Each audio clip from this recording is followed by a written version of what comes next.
Hi everyone! Kamusta po kayo? Sandali inaayos ko tong video natin para clear tayo. Ayan. So, how's everyone? May State of the Nation address po tayo mamaya. Hindi tayo, pero ang presidente.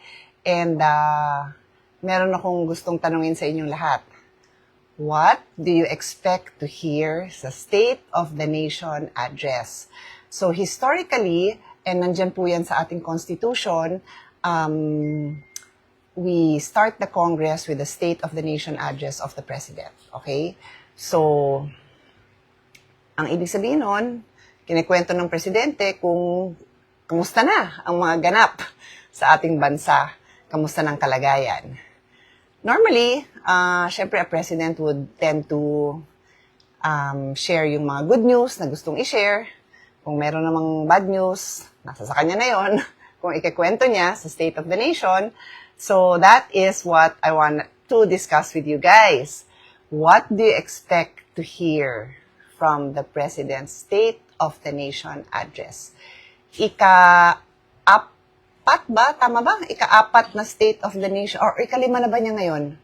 Yeah, it's the second to the last because in 2027, it will be his last State of the Nation kasi sa 2028, we will already have a new president. So, ika-fifth na pala niyang State of the Nation ito. So, ano ang ine-expect niyong marinig? Sa larangan ng ekonomiya, sa trabaho, sa edukasyon, sa kalusugan or health, sa peace and order, sa graft and corruption. So what do you expect to hear later on? What I'm gonna do is, I will do another Facebook Live later para ngayon, i-post nyo kung ano yung expected nyong marinig, good or bad, basta kung ano yung expected nyong marinig. And then, later on, hopefully may chance tayo ulit mag-Facebook Live. Sabihin nyo ngayon sa akin kung yung narinig nyo or yung na-expect nyo, yan ba ang na-take up during the State of the Nation address. So remember, this is the fifth, second to the last State of the Nation address ng Presidente. So, siguro by now, marami siyang ikikwento, di ba?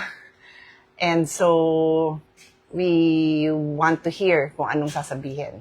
So, I leave it up to you guys. Mag-post kayo kung ano yung mga thoughts nyo on it. And then, later pag-usapan natin. Okay?